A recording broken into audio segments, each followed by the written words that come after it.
আসসালামু আলাইকুম বন্ধুরা, আশা করি সকলে ভালো আছেন। আপনারা সবাই দেখতেছেন কৃষি উদ্যোক্তা 24 ইউটিউব চ্যানেল এবং কৃষি উদ্যোক্তা 24 ফেসবুক পেজ। দর্শক বন্ধুরা, আজকে আমাদের এই ছোট্ট ভিডিও আলোচনা বিষয় হচ্ছে সিনজেন্টা কোম্পানির Miravis Duo 20 SC fungicide vs Bayer কোম্পানির লুনা 50 SC ফাঙ্গিসাইড।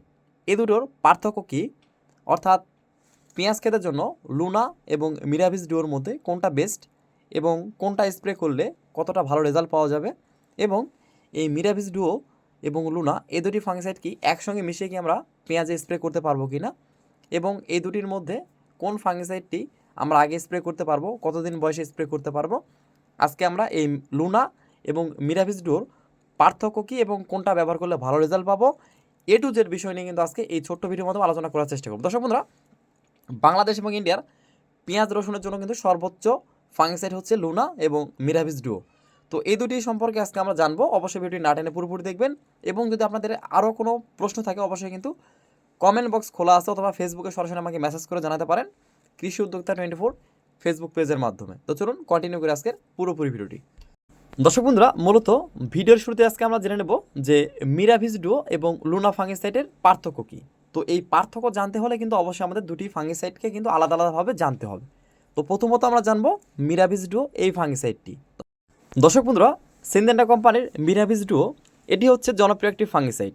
এটি এডিপিডাইন প্রযুক্তির একটি ফাঙ্গিসাইড, যেটা নতুন প্রজন্মের আধুনিক একটি ফাঙ্গিসাইড, এবং সিনজেন্টা কোম্পানির কিন্তু একান্তই আবিষ্কারিত এই ফাঙ্গিসাইড, অর্থাৎ এটি কিন্তু অন্য কোনো কোম্পানি এখনও তৈরি করতে পারেনি। তো দর্শক বন্ধুরা, মূলত এই মিরাভিস ডুও এর রাসায়নিক গ্রুপ উপাদান হচ্ছে পাইডিফ্লুমেটাফেন প্লাস ডাইফেনোকোনাজল 20 SC, অর্থাৎ এটি কিন্তু দুটি গ্রুপের সক্রিয় উপাদানে তৈরি, যার কারণে কিন্তু এটা অনেক পাওয়ারফুল একটি ফাঙ্গিসাইড হিসেবে পরিচিত। দর্শক বন্ধুরা, মূলত এটি কিন্তু প্রতিরোধক ও নিরাময়কারী হিসেবে কাজ করে, অর্থাৎ এটি রোগ প্রতিরোধ করে না, রোগ হওয়ার পরেও যদি ব্যবহার করেন সেক্ষেত্রে ওইটাকে নিরাময় করতে পারে।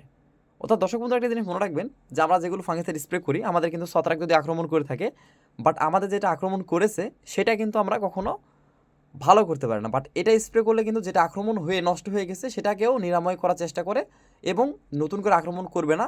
এবং আমাদের জমিতে এই ছত্রাকের কারণে যেটা স্প্রে করতেছি, পেঁয়াজের পার্পল ব্লজ বা আগা মরা বা আগা শুকিয়ে যাওয়া বা মাথা মরে যাওয়া বা মাথা পোড়া, এই রোগগুলো কিন্তু মূলত আমাদের পেঁয়াজের জমিতে 100% কিন্তু আর আক্রমণ করার কোনো সম্ভাবনা থাকবে না। তো দর্শক বন্ধুরা, মূলত এই যে মিরাভিস ডুও এই ফাঙ্গিসাইডটি কিন্তু সিনজেন্টা কোম্পানির জনপ্রিয় একটি ফাঙ্গিসাইড হিসেবে পরিচিত।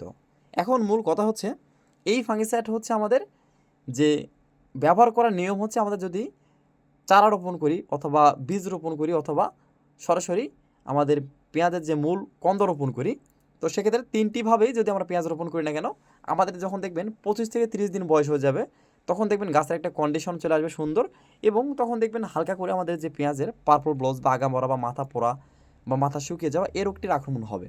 তো মূলত তখন আমাদের এটা অনুমোদন মাত্রায়, যেটা বোতলে গায়ে লেখা আছে সেই অনুযায়ী অবশ্যই সেই পানিতে মিশিয়ে অবশ্যই কিন্তু স্প্রে করতে পারবেন। এবং এটা আমাদের যদি রোগ আক্রমণ না করে তারপরেও কিন্তু আমাদের পেঁয়াজ এবং রসুনের জমিগুলোতে স্প্রে করতে পারবো। তাহলে কি হবে, আমাদের পেঁয়াজ এবং রসুনের জমিগুলোতে এই পার্পল ব্লজ বা আগা মরা বা আগা শুকিয়ে যাওয়া এই রোগগুলো আক্রমণ করবে না। আমাদের পেঁয়াজের বয়স যখন 25-30 দিন হয়ে যাবে, তখন আমরা কন্টিনিউ স্প্রে করতে পারবো। এবং এটা স্প্রে করার নিয়ম হচ্ছে 7 থেকে 10 দিন পর পর 2 থেকে 3 বার স্প্রে করলে মূলত আমাদের পেঁয়াজের জমিগুলোতে আর 100% এই পার্পল ব্লজ বা আগা মরা রোগের আক্রমণ দেখা যাবে না।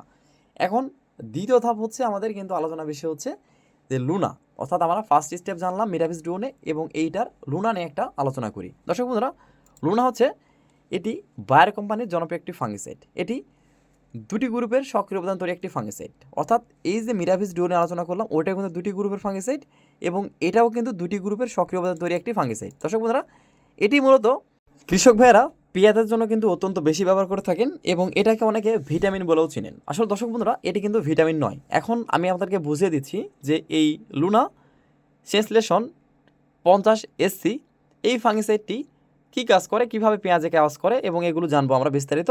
তো দর্শক বন্ধুরা, এই যে ফাঙ্গিসাইডটি হচ্ছে লুনা, এটার রাসায়নিক গ্রুপ উপাদান হচ্ছে ফ্লুপাইরাম প্লাস ট্রাইফ্লোকিস্টোবিন, অর্থাৎ এটি কিন্তু দুটি গ্রুপের সক্রিয় উপাদানে তৈরি একটি ফাঙ্গিসাইড।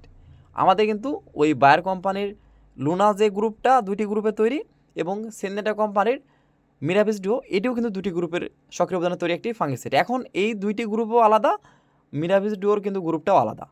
তো এখন মূল কথা হচ্ছে দর্শক বন্ধুরা, যেহেতু আমরা মিরাভিস ডুও নিয়ে একটু জানলাম এবং লুনা নিয়ে একটু আমরা জানার চেষ্টা করি, দর্শক বন্ধুরা এটি আমাদের বায়ার কোম্পানির জনপ্রিয় একটি ফাঙ্গিসাইড হওয়ার কারণটা হচ্ছে এই গ্রুপের কোনো ফাঙ্গিসাইড এখনও অন্য কোনো কোম্পানি তৈরি করতে পারেনি এবং এটা ব্যবহার করলে পেঁয়াজের যে আমাদের যে সমস্যাটি আছে সেটি হচ্ছে পার্পল ব্লোজ, আগা মরা বা আগা শুকিয়ে যাওয়া বা আগা পচে যাওয়া বা মাথা পোড়া বা পেঁয়াজের কন্ডিশনটা সুন্দর করা। তো এইটা ব্যবহার করলে কিন্তু আমাদের সবগুলো একবারে আমরা পেয়ে যাই।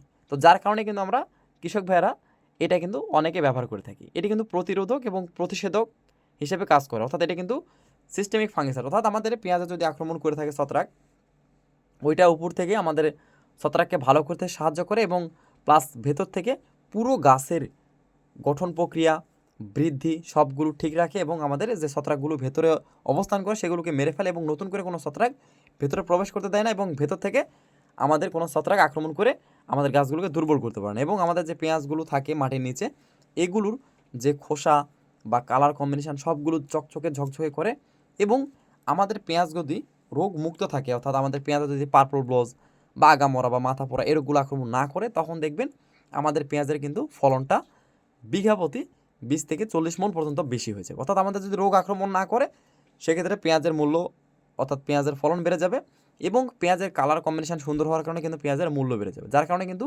অনেকে বলতে পারেন যে লুনা এই ফাঙ্গিসাইডটি হচ্ছে একটি ভিটামিন, যেটা ব্যবহার করলে পেঁয়াজের ফলন বাড়ে। আসলে দর্শক বন্ধুরা, পেঁয়াজের ফলন বাড়ে, বাট হচ্ছে ওইটা ভিটামিনের কারণে নয়, এটা আমাদের রোগ মুক্ত থাকার কারণে এটা ফলন বাড়ে।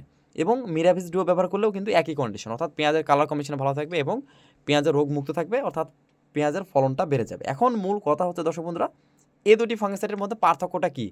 আপনারা কি বুঝলেন যে দুইটি গ্রুপেই কিন্তু আলাদা, অর্থাৎ এই যে লুনাতে যে গ্রুপটি আছে এই গ্রুপটা কিন্তু মিরাভিস ডুওতে নেই এবং মিরাভিস ডুওর মধ্যে যে গ্রুপটি আছে সেটা কিন্তু লুনার মধ্যে নেই, অর্থাৎ দুটি কিন্তু আলাদা আলাদা ফাঙ্গিসাইড এবং আলাদা রেজাল্ট। অর্থাৎ আপনারা হয়তো মনে করতে পারেন যে লুনার চেয়ে মনে হয় মিরাভিস ডুও ভালো এবং মিরাভিসের চেয়ে মনে হয় লুনাটা ভালো, এটা মনে করতে পারেন। আসলে দর্শক বন্ধুরা, দুটি ফাঙ্গিসাইডই ভালো, দুটির কার্যকারিতা এক, কিন্তু দুটিভাবে কাজ করে। অর্থাৎ এটা একটা গ্রুপের ফাঙ্গিসাইড, ওইটা যেভাবে কাজ করে তার ব্যক্তিগত ফাঙ্গিসাইডের মধ্যে যে ক্ষমতা দেওয়া আছে সেইভাবে কাজ করে এবং মিরাভিস ডুওর মধ্যে যে ক্ষমতা দেওয়া আছে সেটা তার মতোভাবে কাজ করে। অর্থাৎ দুটি একই রোগের জন্য কাজ করে, বাট দুটি কিন্তু আলাদা। দর্শক বন্ধুরা, আশা করি বুঝতে পেরেছেন যে এখন মূল কথা হচ্ছে, অনেকে বলতে পারেন যে ভাই আমরা কিন্তু দুটি ফাঙ্গিসাইড কি একসঙ্গে মিশিয়ে স্প্রে করতে পারবো নাকি? তো আপনাদের যেহেতু রোগ একটা, সেক্ষেত্রে আপনারা কিন্তু একসঙ্গে মিশিয়ে কোনো স্প্রে করার দরকার নেই, অর্থাৎ আপনাদের একটা স্প্রে করলেই ওই রোগটার সমাধান পাচ্ছেন। বাট আপনারা ঘুরিয়ে ফিরে স্প্রে করতে পারেন, অর্থাৎ লুনা স্প্রে করেছেন, পরবর্তীতে এই মিরাভিস ডু স্প্রে করলেন 7 দিন পর বা 10 দিন পর, এভাবে ঘুরিয়ে ফিরে স্প্রে করলে রেজাল্টটা ভালো পাবেন এবং কন্ডিশনটা ভালো থাকবে। কিন্তু একসঙ্গে মিশিয়ে স্প্রে করার আপনাদের কোনো দরকার নেই, স্প্রে করলে কোনো ক্ষতি নেই, বাট শুধুমাত্র আপনার টাকাটা নষ্ট হবে। অর্থাৎ একই রেজাল্টের জন্য, একই ওষুধের জন্য, আপনার একই রোগের জন্য কেন একই ওষুধ আপনারা দুইটা একসঙ্গে খাবেন? তো বিষয়টা অবশ্যই বুঝতে পেরেছেন। তো আশা করি বুঝতে পেরেছেন যে মিরাভিস ডু এবং লুনার মধ্যে পার্থক্য কী এবং এটা কোনটা কখন ব্যবহার করতে হবে। তো আজকে এ পর্যন্তই, আল্লাহ হাফেজ।